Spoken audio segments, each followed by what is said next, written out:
authors. Any content provided by our bloggers or authors are of their opinion and are not intended to malign any religion, ethnic group, club, organization, company, municipality, individual, or anyone or anything. He's a surgeon. He's a 100-ton boat captain. He's a lieutenant on Seaside Heights Beach Patrol in New Jersey. He's a member of the Coast Guard Auxiliary. He's Dr. Michael Kachmar. Need answers to your medical questions? We have them. Listen in to hear latest on medical topics related to all that and more. Hello, everyone. This is Dr. Michael Kachmar. Welcome to Lifeguarding with Dr. Michael Kachmar. I'm a board-certified reconstructive foot and ankle surgeon. I practice in New Jersey, Toms River, New Jersey. Today's date is August 11th, 2022, year of our Lord. And we have today with us Tyler. You want to say hello, Tyler? What up? And we don't have Sean today. And Sean bailed on us. He bailed on us. So it's been... No call, no show. No call, no show. It's been really crazy. I knew this was going to happen. We work on the beach. I got my medical practice. We get busy this time of year, trauma, surgery, and we're trying to get these shows out. And we appreciate if anybody's watching us, and we want you to please subscribe, hit the like button. We're on YouTube, Facebook, Rumble, and Spotify, and all the other podcasts. So get a hold of us. If you want to ever reach us, you could get us and send us an email, drkachmar at iCloud.com. Can you throw it up there somewhere? I think it's in my thing. Yeah. And there it is on, if anybody wants to look on the screen, it's drkachmar at iCloud.com. And we would love to hear from you. So anything you want to say, Tyler? It's August. It's August. We're all getting kind of tired working on the beach. Any lifeguards out there will know this time of year up here, we start to grind. We've been working every day, training every day. The water's been really cold, hot and cold. We've had a really bad south wind that's really make a terrible summer. And for people who don't know that, let me give you the whiteboard here.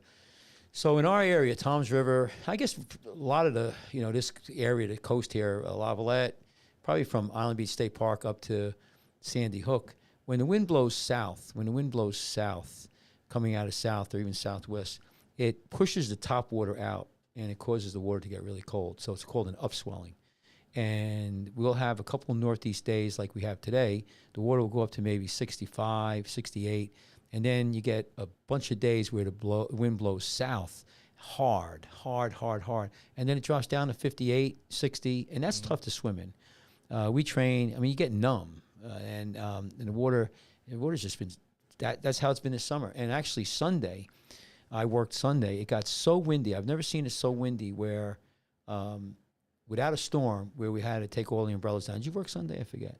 No, I wasn't there. It was actually, I actually saw canopies, not just overturning, but flying down, like banging into people. I'm surprised nobody got hurt. We cleared the whole beach of all umbrellas and canopies, but this south wind has just been incessant, just bang, bang. It's been really a pain in the ass.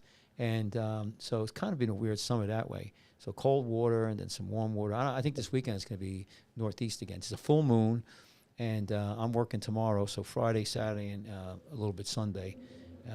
So hopefully it won't be too bad. We'll get in the water. I don't see any. Is there any hurricanes coming up that you know of? I don't know. No? I haven't really looked at anything. But so that's what happens with this, we show the whiteboard here. That's what happens with the wind when it's a south wind. We love when it's cold. And, when the wind is coming off the northeast. We don't love when it's cold. We love when it's warm. Yeah, I don't mind all that much when it's cold. It keeps people out of the water. Well, so this is usually long stretch of upwell. So here, this is it right here. This is an article. Yeah, so I Googled why is the water at the Jersey Shore so cold this summer? Yeah, what's... Hold on, let me... we don't need to screen share this, actually. Jeez, hold on. There we go. Cold ocean water along the Jersey Shore is actually keeping some people out of the surf, and experts say the water has been pretty chilly for an unusually long period of time, but it shouldn't stay this way all summer and can warm up pretty quickly. The ocean temperature in the Atlantic on Friday during the last week of July was about 58 degrees. Very few people were seen brave enough trying to take a dip. Here's a quote. It says, "I came down expecting to be a bit warmer than it was, and it was a bit of a shock." Phil Tribe of Haddonfield says, "It feels like a bit like daggers in your foot." So explain this upwelling, though, because that's what this is So what happens is attributing to it. right. So the way the coast of New Jersey is shaped, the way the coast of New Jersey is shaped, right? When you get a south wind, a south wind tends to when it hits the coast, the way the coast is shaped, it's actually blowing the top water out. So water starts to move out. The top water moves out and north. But it goes out, and what replaces it is cold water that comes up. So it's an upwell, Gotcha. and you could actually see the water changes color. You could see it's doesn't look really that beautiful. It's got the kind of like an iced tea color, and it gets really cold. So it has to do with the wind. Now, if you have the wind that blows from the northeast, it warms the water up. So basically, what's happening is, like I said, you're blowing the top water. And here's a good picture. Surface wind blows south. It's pushing the surface away from the land, and then the cold water comes up. And so the warm water goes out to sea, and the cold water comes up. And this happens even with a south wind?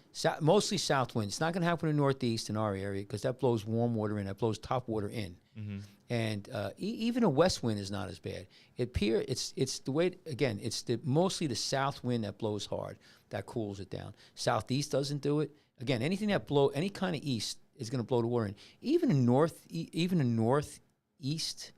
northwest doesn't seem to do it because it tends to blow the water it doesn't blow the top water out. It seems like the south wind in our area is what does it. And I guess it's a perfect anatomical, and geographic, or what do you want to call it, position where the top water pushes out and the cold water comes up. And it's always been that way. It's always the south wind. I've been there for 30, 40 years, and it happens all the time. And it gets cold. And now, if what I was told by an old timer, what will help that is when you have hurricanes and northeast storms, it mixes the water and mixes the top warm water with the cold bottom water. So then you're more resilient, more resistant to upswells. But we haven't had any hurricanes. We haven't had any big storms. And what happens is when you have the south wind, it's blowing that hot air off of the land, and it's just super hot. So it could be 90 degrees on the beach or inland. And by the afternoon, a lot of times what will happen is you'll have the southeast wind. So wind will start coming off the ocean because the land is getting heated up by the sun, and it rises. So inland, it starts to rise, and then the southeast comes in. But what happens a lot of times is the southeast will hit us on the lifeguard stands. Like last week, we were sitting in sweats, right? Inland, it was 100 degrees, and right on the lifeguard stand, 10 feet up, it was 60 degrees, 65 cold, degrees. yeah. And that's because, again, the water's cold, the wind's coming off the water. The southeast doesn't go that far, though. What happens is the southeast wind hits us, maybe goes to the boardwalk, and then rises above the south wind, and it doesn't go anywhere. It stops. See what happens, And so you could go in 3-4 blocks from the boardwalk, and it'll be 90 to 100 degrees. You come to the beach, and it drops down to maybe 70. One of the most interesting, one of the most interesting things to me when I started was lifeguarding was how much the winds affect the water. Mm-hmm. It was something I had never contemplated before, even. Yeah, well, you could get. And I was also a total non-ocean person going into the job. Yeah, I was just vacation with the family type. I wasn't a real beach rat like a lot of the guys that we have on the patrol. Yeah, well, that's why I always say, when I can predict when the water's going to be bad, when they're going to have rescues. When you have a northeast blow, not real strong, either northeast or southeast, the rip currents always cook more. They develop quicker, they pull harder, and when it's a hard blowing south, you don't really see that. Even a hard southeast. So wind's really important. It makes it, and there's currents too. Sometimes you have a strong north current, strong south current. I remember coming in a couple times. The predominant drift is actually swells come from the south. Mm-hmm. We see that sometimes they're really on an angle, and then but there's inside there's a predominantly south drift. So if somebody drowns up in Lavalette, which is north of us, they'll float down. So stuff goes south. But on the outside, it could go the other way. So it's a really, I mean, and it changes. Some days you have really strong currents one way or the other. I mean, how many times I went out there in June, I remember swimming, and I swam out to the buoy, and I was watching it, and I bowed way out. When I got to the buoy, I had to swim up to it, and I had to hang on to the buoy rope because it was pulling me. I mean, the drift was so strong. Yeah. And there was no wind. That's just a current. You know, you could have heavy duty current. The Gulf Stream runs about 3-4 knots, so that's pretty heavy duty stuff. So it's a really interesting dynamic when you get there. But anyway, so that's why it's been so cold. Everybody's complaining about it. I don't know if it's going to change. You know, by this time, if it hasn't, I don't think we're going to see it. I hate to tell you. Well, it'll change eventually. Not necessarily. The northeast winds don't always come. I mean, if you get some hurricanes, yeah, it could get warm. But I've seen summers where maybe 2 weeks in August it was nice, and then that was it. Went back to cold. It went cold real quick. Wow, really? Yeah. Hey, I mean, yeah, this summer's been bad. But then the 2 summers ago was in May. We were swimming in the ocean. It was beautiful. So yeah. I mean, what were we gonna say? Maybe that means the off-season rescues won't be as severe this year, though. Well, if we don't get those northeast we'll blows, see. you know, We'll see. those are what really cause trouble. It's that warm water, and just the nature Big of ocean, the ocean when it blows northeast around here. Right. So let's go back to the whiteboard. Well, I want to talk about our junior lifeguard program. I have the shirt on. It's junior lifeguard here, and we have. What's the matter? Everything all right? This is in a bad spot. We're gonna, you couldn't see it there. Yeah, here. So there's you still can't see you. Yeah, I mean it's literally right in front of me. It's fine. So that's all right. It's just it's the effect. So anyway, we want to talk about the junior lifeguard program. Our junior lifeguard program is an unbelievable program. It's amazing. We have about 100 kids that participate in the junior lifeguard. It's $100 for the summer, right? It's 2 times a week for how many weeks? 6 weeks. Tyler, how many weeks? Is it 6 weeks? 6 weeks, yes. Yeah. So it's 6 weeks. It's $100. You can't beat that deal. And we have the kids doing everything. I was down there with Ava Tuesday. They're doing mock rescues. Excuse me. Even though the water's cold, mock rescues on the boards. I mean, whatever the weather permits. The other time before that, the Seaside Heights Water Rescue Team came down, and that was Nick Farrell and his dad. Nick is a former guest on the show. They did great. Yeah, the program's awesome. We get, it seems like I've been doing it for 4 or 5 summers now, and it seems like every year we get more kids. And it's all word, like we don't even advertise it. It's all just word of mouth, parents telling parents. It's a great deal. $100 for us to babysit your children. Yeah. For from 9 to 12 or 9 to 11. Is 9 it 9 to 11? Yeah, I mean you can't beat that. Plus what they get. It's $100 plus $50 for every sibling after. Yeah, that's first. even better. So there you go. That's even better. So the program, they meet Tuesdays and Thursdays. Right now, they're taking them to the water park. At the end of the season, they go to the water park. How many times are you going? 2, 3? We did it today, and we're going on Tuesday as well. Right. So that's great. Kids are all fired up for that. And that's included. Do they have to pay extra, or is that included in the whole deal? No, it's included. Right there, that's a value. I mean, what does it cost if you went there? It's probably $20 at least, $30. What does it cost to go to water park? It's like more than $30. Wow. That water park's actually kind of expensive. Wow. So you have that, and then and they do a lot of stuff, and you could when you get older, you turn 16, you got a great chance. If you've been in that program 2-3 years, you're going to work on our beach. I mean, you're ready to go. I mean, that's almost guaranteed. As long as you can pass the swim test. Yeah. Well, I mean, if you're junior lifeguard, we got a couple kids in the program right now that I'm pretty excited about. Yeah. Yeah. This one kid's like, he's 14, he's already a freak. Like he like if he would like beat me in like like running stuff if I actually like tried. Yeah, well, it's funny. It's watching the kids. I mean, I saw Troy's daughter. I haven't seen her since last year. She shot up, man. She's tall, and that's the good thing. They mature into it, and I mean, yeah, we have.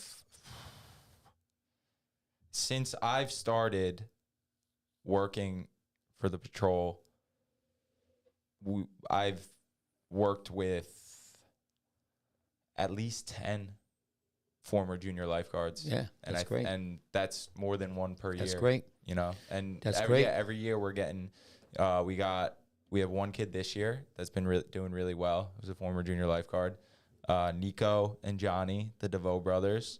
Yeah. You know, Nico came on and told that awesome story about his rescues before he even started lifeguarding, while he was still a junior lifeguard with his surfboard. Yeah. So yeah, I mean, these kids, they learn a lot. You know, we put them in the water, we put them on boards, we you know, have them perform rescues. We teach them how we work, and they get to watch us. You know, sometimes after camp is over, they'll sit the stand with us for a little while.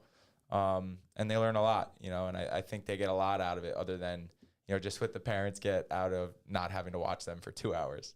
Yeah. You know, the parents get a kick out of it. Because we put them through a workout at the beginning of every session, and you'll have the parents all lined up with their chairs, and we just got these kids doing sprints back and forth, just burning them out. Those kids probably go home completely exhausted. Well, that's good. That's what you want them to do. That's the most. I think that's a great idea. And you know, for me going into it, you know, my goal is just to have these kids fall in love with the ocean in the same way that I have, but also have, you know, kind of a deep respect for it. Yeah. So, you know, not only are we teaching them how to surf or how to complete a save rescue, a life. They can make a rescue. You know, that's the important thing. I mean, not only that, we're teaching them that respect for the ocean. Yeah. No. You know? I think I don't think anybody else does it. There are other beaches. Next week, they're actually. So we had such a big group this year, right? Because we go to the water park every year at the end of the season, and it's usually all in one group, and it's chaos. It's kids running everywhere, like going. So you're gonna split it up. So we split it into 2 groups this year. So, but while we were at the water park with the one group today, the other group today was actually performing rescues on their parents. Oh, good. Which the group that went to the water park today will then do on Tuesday. Yeah. That's perfect. I think that's great. And other beaches have it. I know that Spring Lake, or is it Seagirt?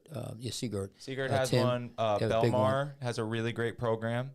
Shout out to Belmar Junior Guards. They're a friend of the podcast. We stay in contact. Yeah. Good. There's a lot of awesome. I think Seagirt's is like premier next level. Tim, he saying? Tim does a great They get job. like 5 or 6 every year.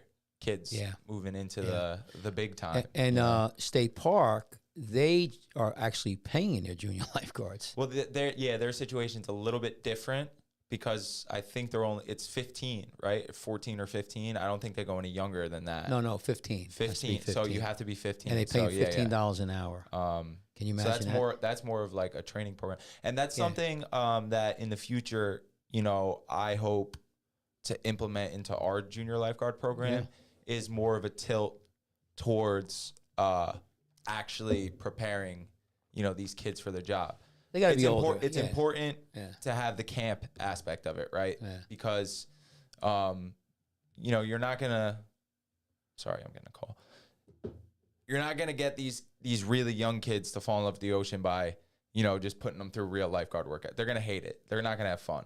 But when you look at the older kids, they want that challenge. They want that competitiveness. Yeah. Well, I would like to eventually, you know, help get us to a point where we can do those junior lifeguard competitions. I think this year we weren't really ready enough to think about entering in any of those. Yeah, they have one down in Cape May, and I was talking to Chip Bruce at State Park, and they went there.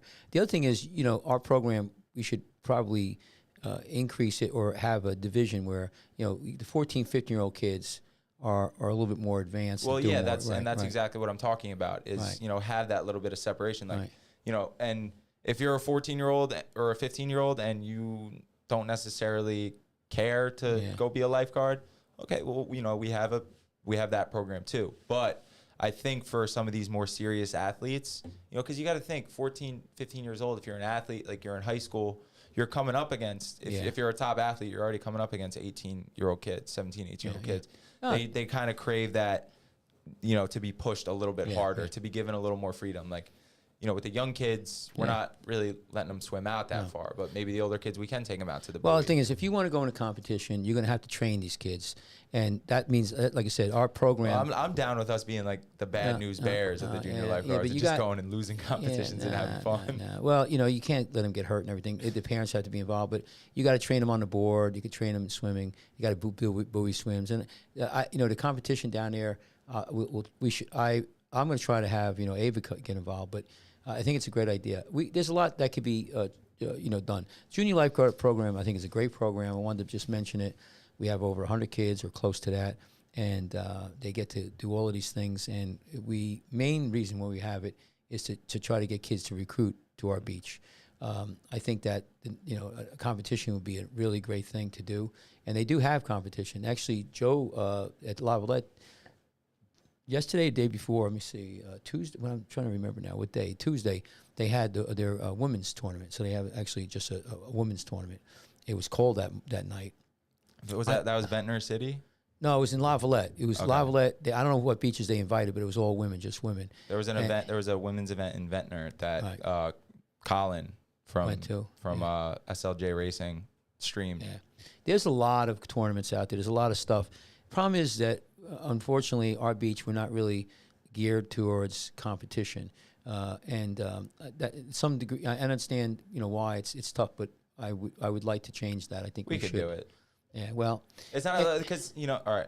no, you can't. Don't even get into it. So No, it's fine. you need to hire. No. Those are all excuses, though. Yeah. We Somebody has to watch the beach when we leave. okay. If we wanted to compete, we could. Yeah, we have to hire. We don't have to win.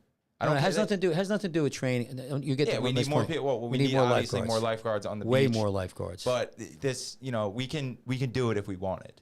It doesn't matter if we win or lose. We have to enter a tournament. That's all that we're not doing. Yeah, you got to train too. I mean, I understand, but again, it's sad that we don't do it. I've been trying for years, but hopefully that'll change. So we do have, talking about racing and tournament. We do have a inter-beach. What do you want to call it? Competition? Inter squad. Inter squad. I've seen that spelled several different ways. Inter squad. Inter, intra. Right. Yeah. I don't know what it actually is, but I think let's clear that up right now. Yeah. Well, little Google shirt. Intra means like interstate. Means between. So see, even when you type in Google, Inter squad. Intra, Squad. inter. So it's either intra or inter. Yeah. Well, Inner is it's within bullshit. it's within our beach patrol. So what we're going to do? Can you talk a little bit about it? Who's it dedicated to? So we had a sergeant. You want to just talk about a little bit about Dom? Yeah. This is a close friend of ours that unfortunately is not around anymore. He passed away. And he's one of our sergeants. He's a former sergeant. Yeah. I mean, we all miss him dearly. Right. So Dom. So his last name. So it's Dom was a great sergeant. How do you pronounce his last name? I always mess it up. Descaro. Descaro. I want to pronounce it right. So we're going to have a swim run on the beach. I think next week, and there's $100 prize, whatever. And it's something that we do, and we just started it. I think it's a good thing. Hopefully, it'll continue on. Mm-hmm. But at least we're doing something in his memory, and it'll be good for the kids in the beach. And I think it's be fun. Hopefully the water warms up a little bit. Oh, we're gonna have to wear wetsuits. Yeah, we're keeping it simple. It's just a buoy swim, and then like a half-mile run with a loose can in tow. Yeah. Maybe, back in my prime, I would have been able to keep up with those guys, but I don't think. I think I'm more middle of the pack type guy these days. It's good to have it, like you said. You don't care if you win or not. It's just a competition, and I think that's good. We're getting towards. We got another month to go, or more than a month. Probably more. Yeah, we're going to work work month plus weekends. Right, we work until the end of September, and what's happening now is we're losing lifeguards. Every beach is. Kids are starting to leave. You're dropping like flies, Catch. Going to college or back to high school sports. And then now the weather's going to start to get crappy. This happens every year. So what's left is, the senior guards, and we need to beef up and take over. So it gets kind of hectic and crazy. Hopefully, like you said, we won't have too much bad water. But we do something. A lot of beaches are doing this now.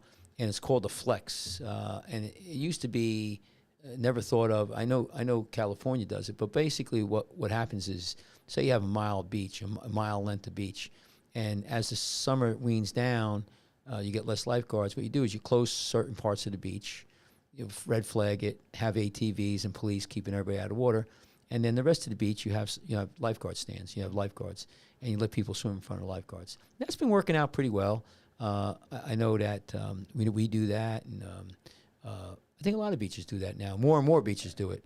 It's always funny, like the crews you end up with, like these motley crews of salty dogs that are just still around at the end of the summer. You know? It's all the old heads. Yeah, well, that stick around. Even the teachers start leaving. Yeah, and it without that it wouldn't work. But every year I see more and more people doing that. Hopefully we won't have that bad. Now Tim Hartman out there, they up in Spring Lake and Seagirt, they have lifeguards when they're off duty, when they're not working. They have on call, right? on call, Yeah. so they could do that. And so if somebody's drowning or in trouble, they have beepers, or I guess they have their cell phones get a message and they all go running and they're ready to go. We could definitely work some kind of system out with the guys. Well, we really, our beach. I mean, you got the fire department. Well, the fire department. You got the fire department. They're there. When we leave, they're there. I mean, as long as we're there, but we're usually there. But the thing with them is, they all have to go to the firehouse, meet up, suit up, launch all their gear. If we were on that. Yeah, but you got to be in town. But you're the only guy in town. I could get up. I could get up to the beach and grab a loose can a lot faster than they can all meet at the firehouse. Yeah, and drive down. Hopefully by the time they get out there, I'm floating on the can with the victim. Well, I think they might have somebody where they go down there first. They do a reconnoitering. They send somebody down. They may do that already with a truck. But I understand. There's always ways to go around it. But they have that program, and they do that. But we're coming up to that, so we're gearing up to that. The other thing that I wanted to talk about is this thing with we talk about boats, right? We have a jet ski. A lot of beaches don't. They're expensive. We have 2 of them. They're brand new. We have boats. We have boards. And so this summer, what has happened is, there's been a lot of shark sightings. We haven't had any shark attacks in our area. And I've never seen one, but one of my colleagues, Mike Jacobus, he's a lawyer and he works on our beach. He saw a thresher, but they're not. They've been around a long time. I've seen a lot of bull nose rays, and they kind of have their those things will sneak up on you. But what I think that is interesting about this concept, let's just say that there is increased sharks in the area, and it's going to continue to be that way. One of the things that I think they caught somebody catch they're great eating threshers, by the way. They got a long tail. But somebody caught a sand tiger shark in Seaside Park last week, a week before that. And nobody got bit or anything. But my point is, I want to make a point about the boats. This is a great reason to have boats. People say, we don't want to have boats. No boats. We don't need boats. And I think that a boat is a very important thing to have. Why? That's a thresher shark right there. They don't bite you. They got these little tiny ass mouths. They can't bite you. Yeah. But I was a couple years ago. I went for a run on the boardwalk early in the morning, and I was taking a swim. Look at these bastards. They're called whiptail. What they do is they whip their tail. And they stun the fish. They stun the fish. But they're great eating, man. They're so good. I'm just swimming, kind of treading water, taking a rest, and just this giant, this long, and it had to have been a thresher tail, just whips up and out of the water. Yeah, it was one of the scariest moments of my life. And this thing was like as close as you are to me. Yeah, right they won't hurt you. But I mean, in that moment, you don't know. No. Listen, I swam, with sharks. I swam with sunfish, all kinds of stuff. And we get these too, right? Brown sharks. Mostly blue and mako. That's what mako? Mako and blue sharks. That's all. Blue sharks and mako. So what I wanted to point about the sharks is that these are scary looking. Yeah. What happens is a lot of people after this. There was a tragedy last year with the boat. For people who don't know, in Cape May, there was a lifeguard who injured himself. Actually hit his head and died. And so there was a big push to get rid of the boats, and maybe they're too dangerous. But I say to people, right now, you might want to have boats, because if there's more, what if there's a shark attack? Somebody does get hit by a shark in the water. What are you going to do? You're going to swim out there and put other lifeguards at jeopardy? We have 16-year-old kids. I'm going to send a 16-year-old kid. You can put me back on, or you back on. You want a 16-year-old kid to be, in the water? So what are you going to do? If you don't have a jet ski, you could go with a board, but a boat is very good. And I say to people, don't get rid of the boat. We patrol with the boat. You could take the boat out and patrol north and south. When it's not, it does. If it's a relatively calm day, you got a west wind. Say the water's cold, and you want to get out there. Say there are people in the water.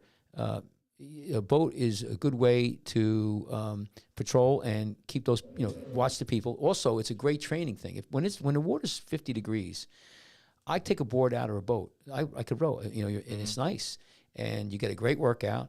And like I said, you were riding waves last week with us. Yeah, that was on a board. But the thing is, you were having fun. Yeah, I used to surf a lot. You're like, woo! Yeah, the thing is with the boat is there's a lot of people who want us to get rid of it, and I think that's a mistake. They're cheaper than a jet ski. They're way safer than a jet ski. Jet skis. What does our jet ski weigh? 400, 500 pounds. You get hit by that thing, it's pretty heavy. I mean, I bet it weighs more than that. Yeah, and I think that it's not a bad idea to have a boat. But with the sharks that we have now, or could be having, I think it's another reason to have that tool in your toolbox, and that's the boat. And I guess, again, it's a great platform to work out. Also, boards, and I like the idea of that. I forget exactly. I think the boats now are over $10,000 if you could get one. I think they're 2 years in the making. The people who are making them are kind Backed up. Yeah. I think the discussion on boats has leveled out a little bit as the summer has gone on. I think people. Well, the big thing. People understood that with proper training and proper awareness, they are, fairly safe. They're designed to be safe. I've been rowing a boat for 40 years. I've been involved in multiple competitions. I've worked in Seaside Heights Beach Patrol since I was 17, 18. I've never heard of anybody getting killed in a boat around here. And New Jersey, North Jersey, and South Jersey, we're one of the only states that have boats and use boats for rescues. So I think from that perspective, the history of it has been pretty good. I've banged my knees up. I've hurt my hand. I mean, you get banged up. And most of the time when I got banged up, it's either in competition or riding waves. And that you're pushing the envelope. But so I think they're relatively safe. I mean, like you said, you need to be trained in them. You need to know what you're doing. They just like anything else. Yeah. I mean, you could really hurt yourself if you don't know what you're doing, and you got to pick your days. And I always say, when there's a really bad day or big ocean, go at should be 2 lifeguards going out there, and lifeguards who know what they're doing, and you'll be fine. You'll be fine. But I just wanted to make a point that the boats may be rethought about now, especially if you're talking about shark. You want to go out there and say somebody sees something, maybe it's a bull ray, maybe it's a thresher shark, maybe it's a bull shark, or who knows, a tiger shark. Well, take the boat out, launch the boat. It's not dangerous. You're not going to get eaten. I mean, it can't be that. It starts trying to flip your boat. Nah. So you take a boat out, you check it out, you can see it. If it's nothing, you come back in, everything's cool. Mm-hmm. I mean, you could launch the jet ski, like I said, but it's a big hump. It's a lot easier with the boat, and even with a jet ski, you could toss it. And a lot of beaches don't have jet ski; they're very expensive. What are they now? I don't know, $4,000 for a jet ski. I don't know how. Yeah, but you just said the boat's $10,000. Well, I guess how much is a jet ski? Do you have any idea? I don't even know. Oh, let's go shopping. Yeah, boats are expensive now. But jet ski, I don't even know what a jet ski is. Let's see. Let's price it out. Let's see what we're talking about. 5,000-6,000. Yeah. Well, what the hell is that's like a plane? No. Okay. That one's used. It's no. Let's see what we'll talk about. I think they're $2,000-$3,000 for a jet ski, so they are cheaper. Tom's River Marine and Motorsports. Shout out to Tom's River. Aren't they who fix our jet skis and we get ours from? But the other thing is you got plug. You got maintenance on them. You got to fill them up with fuel. I mean, you can get hurt. Listen, I think you should have everything. I think you should have boards. jet skis and boats. And I think that probably, the value, the boats are probably more expensive. But they'll last longer and you don't have as much maintenance. Probably if you look at 10 years out, how many jet skis, how long? Our jet skis last about 5 years when we replace them, right? Yeah. And I don't know if we get a discount on a new one or they, a boat, we have boats that are 20, 30 years old. So it's, in the long run, here it is. A new jet ski costs between $5,000 and $20,000. Ooh, take that back. And the sled in the back, I think, cost a couple $1,000s. Mm-hmm. So it might be up there. But but again, when we have the biggest one, it's got idle, it's got reverse, right? The ones we have, we got top of the line. So I wouldn't be surprised if our jet ski cost maybe more like $10,000. And here's the $20,000 one. Let's see what this looks like. The GTX Limited 300. Yeah, it's kind of badass. Yeah, like I said, we have all the bells and whistles on ours. So getting back to our discussion, I think that a boat is a very good thing, especially with this era of, sharks that may be coming back. Yeah, jet skis are nice. And then you got to still get the, what do you call it?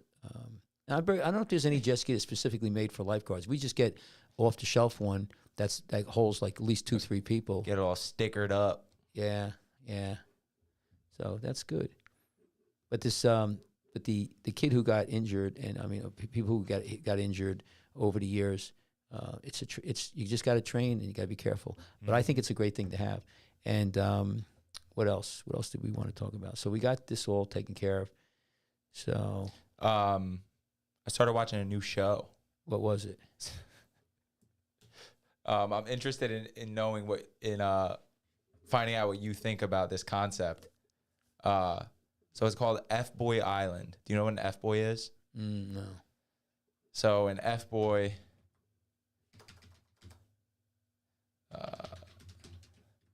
an F-Boy is like a douchebag. Like a guy that goes around and like plays girls. Like lies to them, manipulates them.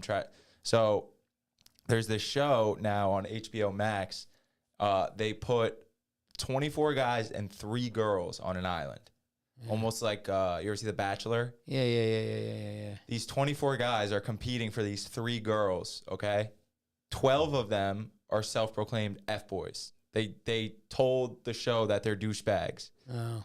The other 12 are self-proclaimed nice guys. Yeah. So the game is you try to make it to the end with one of these 3 girls, and you can either choose to get engaged to the girl or take $100,000 in cash. Yeah. So the F-boys are there to win the cash. Right. But it's the wildest thing because you have these 3 girls on this island with all these guys trying to get at them, and here. Just watch the trailer though. The manipulative douchebaggery of F-boys for far too long. And that's why we're here. Welcome to F-Boy Island. I'm sure I'm not going to watch this. Ladies, the 3 of you are hoping to find love in this tropical They're all paradise. getting paid. I'm over the They're all players. getting I'm paid. at a point in my life where I'm ready for love. All right, shut this off. I can't do it. What you should know, there are 24 men. What do you think about this? Stupid. 12 of Just them. get rid of it. It's dumb. It's just like everything else. So what would you be? Would you be an F-boy or a nice guy? No, I'd be a nice guy. I'm not an asshole. Get rid of that. Yeah, it's something I'm not going to watch. It's I tell you what, all of these reality shows, they were never around when I was younger. Can you put me back up here? And it's amazing. My better half, she watches this stupid, Housewives of Bayonne and shit, and it's funny. We'll put a nice movie on, right? Like a serious movie, some drama, something, love story, whatever. And she'll be sitting there on her computer, on her phone, like not even paying attention. But she'll watch this stupid shit on TV with the Housewives of, I don't know, New England, right? And I walk in, I go, hey, and she's like, shh, shh, shh. And she got to stop the show because I got to ask her, where's the garbanzo beans? I want to make something for dinner. The girls love that shit. I mean, it's stupid as show. And one of our lifeguards, Mike Ward, his girlfriend was part of the She was on Survivor. Survivor, and I went to the wedding. You know, it was On People magazine, right? Yeah, it was paid for. They had so just to give the premise, they had it was Survivor, and you should pull that up, see if you can find. So she was his girlfriend, and she got all the way to the end of the Survivor, and so Mike. Oh, there it is. You just had it, Mike Ward, and there it is. Mike Ward's wedding webpage. Is that it? Yeah, there it is. I don't think this is it. That's the thing. Another Mike Ward. No, yeah. Yeah. Anyway, that was she was on the beach with us, and Mike worked there. That was pretty wild. We actually, on our beach, we've had MTV. We had, you talk about reality. We had MTV, the Jersey crew there, but they had a thing where we had a show, MTV, where if you want to be a lifeguard, and it's on YouTube. You came every day, and they had these people who were trying to be lifeguards on our beach, and they dropped them out of helicopters. They jumped off the pier. It was this whole thing that we did, you know. It was pretty wild, and you know, it never really took off. They wanted to do, you know, a Bondi Beach kind of thing. That's what they wanted to do on our beach. MTV wanted to do that, and the town said no. Probably good that they didn't, you know, but they wanted to do that. They were really. Can you imagine?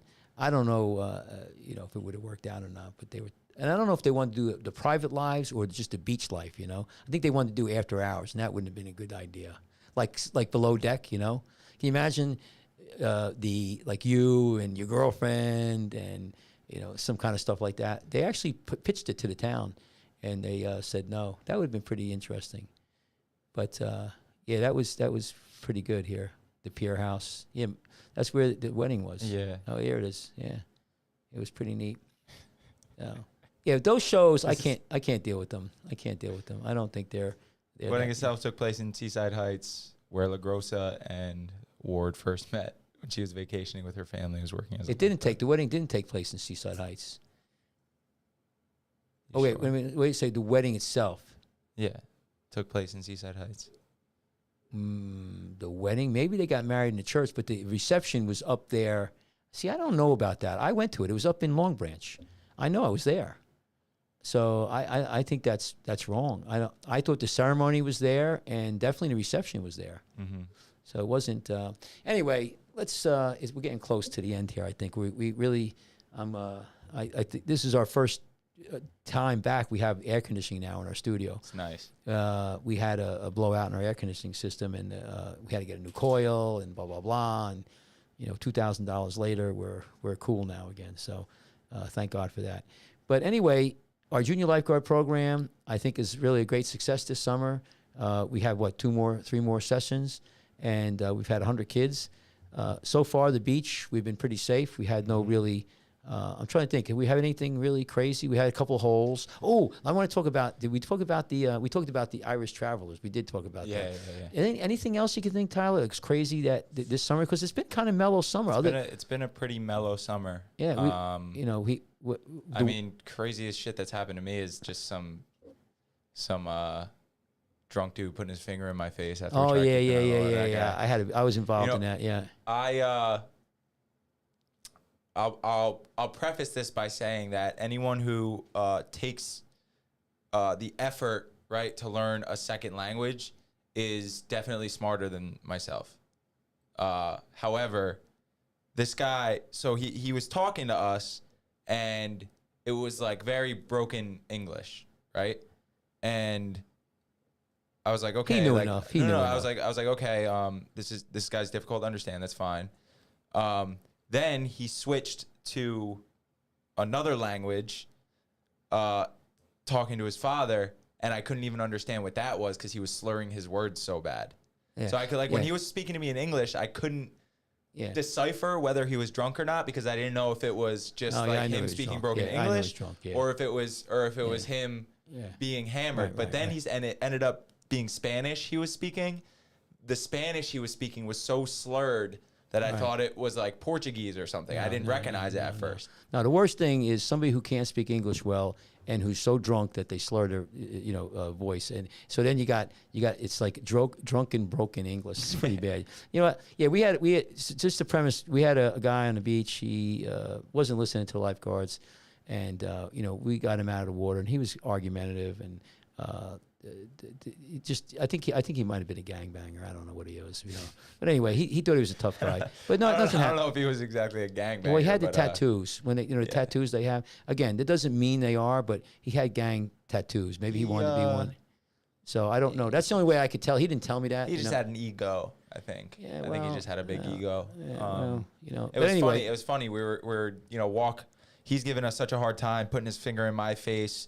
He even actually went like this to me with his elbow. But we walk over to who I assume was his father, and we're like, "Let's go. You guys are, leaving the beach." And the dad was just like, "Okay." Just picked this stuff up and started walking off. Yeah. He knew. I mean, he because this kid talked himself into a ticket. Yeah, well, we have that all the time on our beach. So anyway, what we're saying is that, trying to think about what we had on the beach. So we've had a couple, we always have every once in a while, people who are intoxicated, very few, and but they're escorted off the beach. They usually leave on their own accord. The police get involved. What we do is when we have any issues, and I think most beaches do this, you try to overwhelm the person. You bring a bunch of lifeguards down, a bunch of police. And as soon as the police get there, we just it's a police action after that. And the police really know how to handle it. They're pretty well versed in it, and they deal with it all day long. And we don't really have much problems. I'm trying to think about really. It's been a pretty quiet summer. We had a couple concerts that were very successful. There was off beach after hour drowning, but that we weren't there, and unfortunately that happens. Almost seems like every year somewhere somebody drowns. But it's not with the lifeguards. It's either in the bay or there was a couple I think in Raritan Bay. No lifeguards around. So, but for the most part, it's been pretty. I'd say pretty quiet, right? I can't remember anything else. Pretty quiet summer. It's it's been really good. Yeah. I'm really excited about this rookie class that we got a chance to work with this summer.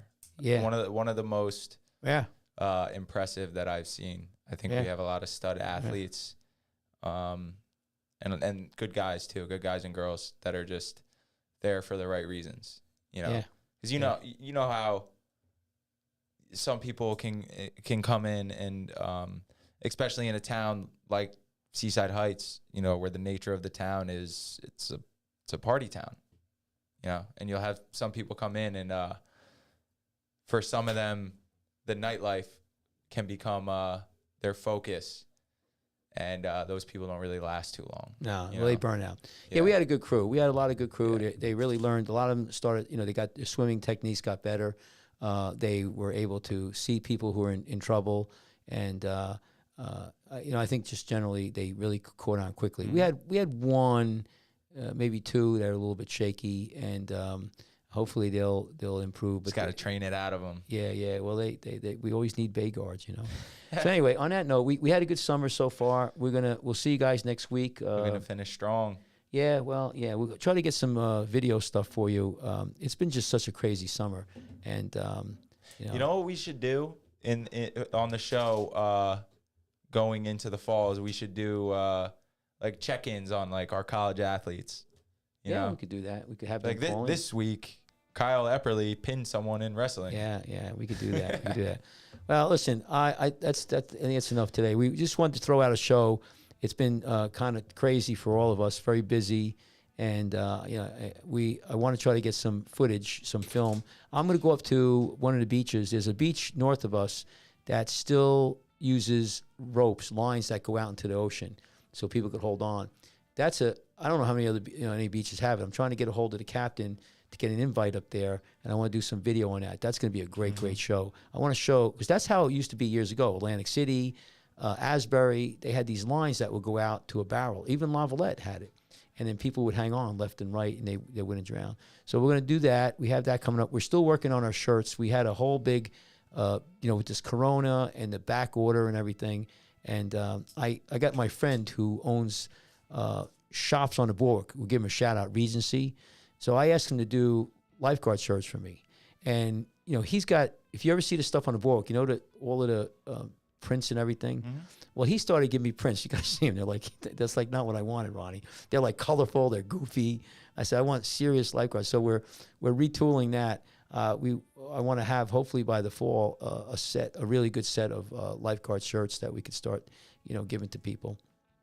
And what else other projects we got? We got the lifeguards. But we're going to try to put a lot of footage together.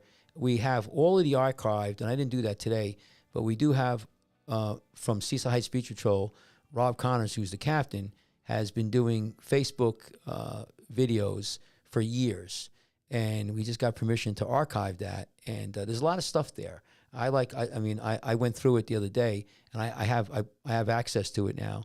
So we're going to start doing that, especially in the fall. Mm-hmm. There's a lot of good stuff there. There's years there that we could really look at. And I've been in there, and I could go back, and I know every one of those guys and almost every one of the situations that were there. So hopefully that'll be coming up. Anyway, anything you want to add to that? Stay out, stay alive. All right, everyone. Stay out, stay alive. This is Dr. Michael Kachmar. Can you put my my credentials up there? So this is, if you need to get a hold of us, it's drkachmar at iCloud.com. If you're on Spotify or listen to us Apple Podcasts, go to our YouTube channel, which is Lifeguards Go Off Duty with Dr. Kachmar. We're on Rumble and Facebook. Look us up. Send us a message. It's Jersey Shore Foot and Leg Center. Again, I'm a board-certified reconstructed foot and ankle surgeon, and we have a lot of ways to get a hold of us. If you want to be a guest on the show, just give us a shout. Let us know. And Tyler, you want to say goodbye to everyone? That's all, folks. All right. Let's send this out, Tyler. Thank you very much. Stay out, stay alive.